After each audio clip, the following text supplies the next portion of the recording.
नमस्कार दोस्तों, तो फिर से मैं हाजिर हूँ आज एक नया क्वेश्चन लेकर, जो कि आपका एग्जामिनेशन हुआ था 23 नवंबर इंजीनियरिंग ड्राइंग का। तो 23 नवंबर में यानी कि जो इंजीनियरिंग ड्राइंग का एग्जामिनेशन हुआ था, आज जो क्वेश्चन देखेंगे इस वीडियो पे वो है आपका ऑल मैकेनिकल ट्रेड्स, जैसे कि आपका फिटर, टर्नर, मशीनिस्ट, जितने भी मैकेनिकल ट्रेड्स हैं उनका सेकेंड ईयर का क्वेश्चन किया था और उसके आंसर की को भी देखेंगे।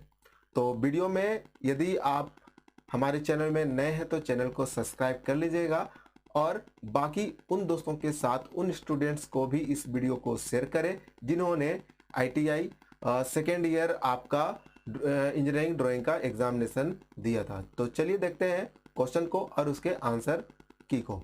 तो जैसा आप देख सकते हैं हमारे पास है इंजीनियरिंग ड्राइंग का पेपर थर्ड ग्रुप 1, जिसमें कि आपका फिटर, टर्नर, मशीनिस्ट, ग्राइंडर, इस तरह से आपके ढेर सारा यहाँ पे ट्रेड्स है, जो कि आपका एनुअल एग्जामिनेशन 2 ईयर ट्रेड के लिए है। 1 ईयर ट्रेड के लिए फिटर का ऑलरेडी हमने इसका क्वेश्चन और इसका आंसर की ऑलरेडी वीडियो अपलोड कर दिया था मॉर्निंग में। तो ये आपका मैकेनिकल ट्रेड के लिए, इन सभी ट्रेड्स के लिए ये आपका क्वेश्चन है। ठीक है, तो बात करें समय कितने था, तो 3 घंटे का और टोटल मार्क्स इस बार 50 मार्क्स का था। तो चलिए देखते हैं कि क्वेश्चन क्या है। देखिए, क्वेश्चन जो थे वो बहुत ही आसान क्वेश्चन थे सेकेंड ईयर के लिए। फर्स्ट ईयर का जो क्वेश्चन था वो थोड़ा सा डिफिकल्ट था, ऐसे भी डिफिकल्ट रहता है क्योंकि वहाँ पे प्रोजेक्शन व्यू निकालना होता था। लेकिन आपको यहाँ पे जो क्वेश्चन है बहुत ही आसान क्वेश्चन है, टोटल 50 मार्क्स है। पहला क्वेश्चन देखिए, आप पहला क्वेश्चन में करना था कि एक डम कैप नट होता है उसका ड्राइंग करना था, जो कि आपका 10 मार्क्स था। इसका जो डम नट होता है उसका फ्री हैंड ड्राइंग करना था और 2 व्यू उसका निकालना था। तो इसका जो आंसर है वो एक्चुअल में क्या है, आंसर आप की देख सकते हैं। तो यहाँ पे आप पहले नंबर पे देखेंगे तो यहाँ पे ये जो फिगर है पहला नंबर, ये जो है हमारा डम नट है। ठीक है, डम नट आपका इस तरह से होता है, आप इसको इस तरह से घुमा भी सकते हैं, इस डायरेक्शन में ये बना हुआ है।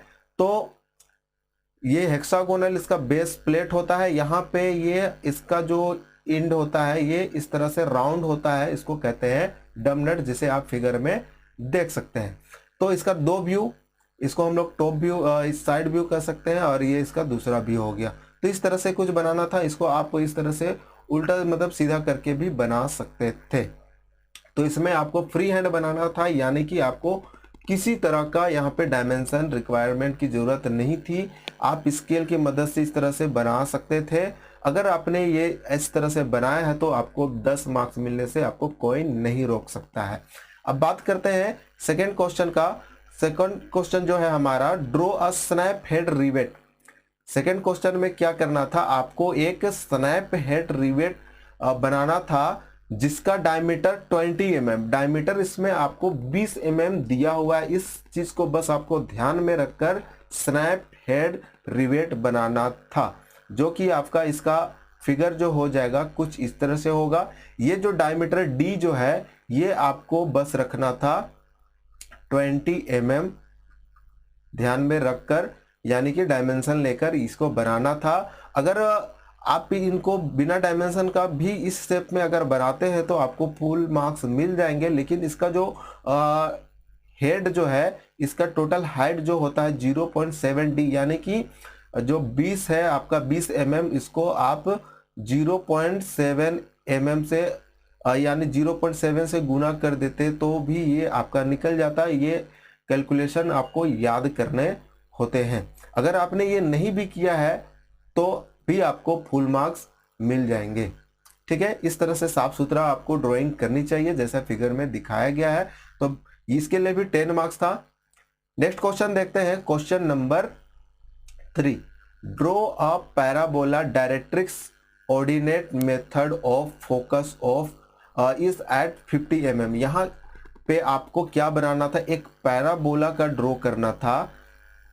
कौन सा मेथड से, डायरेक्ट्रिक्स ऑर्डिनेट मेथड से आपको पैराबोला का निर्माण करना था, कंस्ट्रक्शन करना था। तो ये कौन सा मेथड होता है, चलिए इसे भी देख लेते हैं। ये भी आपका टोटल 30 मार्क्स का था, 10 मार्क्स का था। तो यहाँ पे देखेंगे इस फिगर में ये जो पैराबोला बना हुआ है, ये जो लाइन है, ये इस लाइन को ही कहते हैं पैराबोला। ठीक है, तो यहाँ पे इसे ए बी जो लाइन है आपका A to B, इसे कहते हैं डायरेक्ट्रिक्स, और ये C से D जो है ये होता है आपका एक्सिस लाइन। ठीक है, पैराबोला के लिए एक्सिस लाइन होता है। तो आपको 50 mm किसको ध्यान में रखना था, यहाँ C से यहाँ पे आपको जो F दिखाई दे रहा है ये होता है आपका, इसे कहते हैं फोकस, यानी कि यही आपको 50 mm फोकस दिया हुआ था, इसी को ध्यान में रखना था। हालांकि इसका हम लोग कंस्ट्रक्शन का वीडियो अभी बना नहीं सकते। यदि आपने इस तरह से बनाया है तो आपको पूरे नंबर 10 मार्क्स आपको मिल जाएंगे। और बात करें इस तरह से आप नामकरण करते हैं यहाँ पे तो आपको अच्छे मार्क्स मिलेंगे। इसका यहाँ पे जो कंस्ट्रक्शन मेथड होता है इस पैराबोला में इसेंट्रिसिटी जो होता है उसको आपको ध्यान में रख के बनाना होता है। इसेंट्रिसिटी इसमें 1 होता है, किसमें, पैराबोला में आपका, पैराबोला में आपका इसेंट्रिसिटी 1 के बराबर होता है। इसेंट्रिसिटी किसको कहते हैं, जैसे यहाँ पे आप भी देख रहे हैं, इस पॉइंट से F का दूरी और B to C का दूरी, ये दोनों बराबर होता है, इसी को कहते हैं इसेंट्रिसिटी। यानी कि इस यहाँ से फोकस से भी का दूरी जो होता है वही इसेंट्रिसिटी कहलाता है, यानी कि ये बीचों बीच में होता है पैराबोला में। और वही चीज इलिप्स में आपका इसेंट्रिसिटी जो होता है वो 1 से कम होता है। ठीक है, और एक होता है आपका हाइपरबोला। हाइपरबोला में जो होता है वो आपका इसेंट्रिसिटी 1 से ज्यादा होता है। ये आपके कॉम्पिटिटिव एग्जाम में भी इस तरह के क्वेश्चन पूछे जा सकते हैं। अब कॉम्पिटिटिव एग्जाम से एक बात मैं आपको बता दूं कि आप सेकेंड ईयर का एग्जामिनेशन दे रहे हैं, अभी आपका थ्योरी का और WSC का एग्जामिनेशन नहीं हुआ है, जो कि ऑनलाइन एग्जाम होने वाला है। आप उसका एग्जामिनेशन का तैयारी करते रहें। हमारे चैनल में यदि आप मैकेनिकल ट्रेड से हैं यानी कि फिटर टर्नर से हैं तो आपको हमारे चैनल में MCQ के बहुत सारे क्लासेस मिल जाएंगे, जो कि आपके DGT का जो एग्जामिनेशन होने वाला है उसके बेसिस पे हमने तैयार किया है। तो आप हमारे चैनल के प्लेलिस्ट में जाके उसे देख सकते हैं।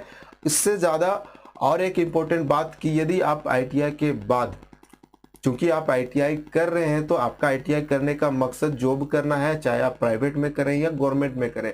यदि आप गवर्नमेंट में करते हैं तो आपको ज़रूरत होगी बहुत ज़्यादा तैयारी की, क्योंकि जितने भी आपके डेट में आप देखेंगे कंपटीशन बढ़ रहा है। इसीलिए आप जैसे ही ITI आपका कंप्लीट होता है आपको तैयारी में लग जाना है। आप हमारे चैनल से जुड़कर भी बहुत से अच्छे से तैयारी कर सकते हैं, जो कि आपको आने वाले दिनों में और भी अच्छे क्लासेस आपको थ्योरी के, विशेषकर मैथमेटिक्स के सभी जितने भी इम्पोर्टेंट जो क्लासेस हैं आपको हमारे चैनल पे मिलेंगे। तो चैनल में पहली बार है तो चैनल को सब्सक्राइब कर लीजिएगा। तो आते हैं पॉइंट पे। तो आपका जो डायरेक्ट्रिक्स मेथड पे इस तरह से पैराबोला बनेगा। ये जो लाइन है आपका पैराबोला है। ठीक है, इसी को कहते हैं डायरेक्ट्रिक्स मेथड से पैराबोला का निर्माण करना। अब बात करते हैं थर्ड क्वेश्चन। थर्ड क्वेश्चन में बहुत से स्टूडेंट को कंफ्यूजन, यहाँ तक कि टीचरों को भी कंफ्यूजन हुई होगी, क्योंकि यहाँ पे आपका जो 4th नंबर का जो क्वेश्चन है इसमें कहा जा रहा है draw the following 3 views of front view, side view and top view of Bush journal bearing. यहाँ पे एक बियरिंग होता है बुश जर्नल बियरिंग, इसका फिगर दिया हुआ है। ठीक है, इसमें आपका क्या करना था, फ्रंट व्यू, टॉप व्यू और साइड व्यू इसी का दिया हुआ था। चूंकि आप देखिएगा यहाँ पे आपका ये सारा कुछ दिया हुआ है। ठीक है, ये हमारा फ्रंट व्यू है, ये हमारा फ्रंट है, ये हमारा साइड है। किसी भी एंगल पे आप बना सकते थे, चाहे फर्स्ट एंगल या थर्ड एंगल, और ये हमारा टॉप व्यू है। तो ये दिया हुआ था, लेकिन आपको ध्यान में क्या रखना था कि शाफ्ट का डायमेंशन जो है 30 mm रखना था। यानी कि बहुत ही आसान क्वेश्चन था, इसमें आपको सेम कुछ नहीं करना था। व्यू निकालने के स्टूडेंट्स को बहुत परेशानी होती, चूंकि ये व्यू दिया हुआ था, बस डायमेंशन आपको फाइंड करना था। तो कैसे इसको आप फाइंड कर सकते थे, तो इसके लिए हम लोग चलते हैं इसके फिगर पे। देखिए यहाँ पे आपको दिखाई नहीं दे रहा होगा, लेकिन यहाँ पे आपका ये जो है आपका डायमेंशन नहीं दिया हुआ है, ये फॉर्मूले पे दिया हुआ है, ठीक है। जैसे यहाँ पे ये जो डायमेंशन है इसको ये कितना होना चाहिए, तो ये आपका 2D होना चाहिए, फॉर्मूला दिया हुआ है। यानी कि डायमीटर आपको मालूम था, डायमीटर शाफ्ट का 30 mm है, 30 mm है। यानी कि आपको इसका डायमेंशन कितना रखना था, 2D। यानी कि इसका जो डायमेंशन यहाँ पे शो कर रहा है वो आपका 2D है, यानी कि 2 × 30 कर देते, यानी कि 60। अब यहाँ पे 60 इसका डायमेंशन रख के इसको ड्रॉ करना था। उसके बाद इसी तरह से आपका यहाँ पे ठीक से क्वेश्चन में दिखाई नहीं दे रहा होगा, तो यानी कि यहाँ पे आपको सारा चीज फॉर्मूला दिया हुआ है, ठीक है। यहाँ पे कितना रेडियस होना चाहिए, डायमीटर आपका 0.8D, यहाँ पे 0.3 है। इस तरह से आपको यहाँ पे फॉर्मूला सारा कुछ दिया हुआ था, उसका डायमेंशन कैलकुलेट करके उसी डायमेंशन में फिगर आपको इसी को बना देना था। बस फिगर यही होता, बस आपको डायमेंशन मेंटेन करना था, ठीक है। तो इस तरह से बहुत ही आसान क्वेश्चन था। जिन्होंने इस तरह से आपने कैलकुलेट करके बना दिया है, या जिन्होंने कैलकुलेट नहीं भी किया होगा, तो 20 मार्क्स में आपको कुछ मार्क्स अच्छे से मिल जाएंगे। यानी कि इंजीनियरिंग ड्राइंग जैसा हमने बताया, अगर इस तरह से आपने किया है तो आप अच्छे मार्क्स से पास हो जाएंगे और आप आगे की एग्जामिनेशन की तैयारी करें। इसके लिए आपका जो थ्योरी का एग्जामिनेशन और इस WCS का जो एग्जामिनेशन है वो तैयारी करने के लिए आप जो DGT के द्वारा निम्मी मॉक टेस्ट आपका ऐप दिया हुआ है उसे इंस्टॉल करके उसका मॉक टेस्ट आप दे सकते हैं, क्योंकि निम्मी का ही आपको जो मॉक टेस्ट में जो क्वेश्चन दिए जा रहे हैं, प्रैक्टिस कराए जा रहे हैं, अगर ऑनलाइन एग्जाम होती है तो उन्हीं में से रहने वाली, आपका ज़्यादा हार्ड क्वेश्चन नहीं आने वाला है। तो इस तरह से आप तैयारी कर सकते हैं। तो आज के लिए इतने ही, तो मिलते हैं नए वीडियोस में। वीडियो में बने रहने के लिए आपको बहुत बहुत धन्यवाद।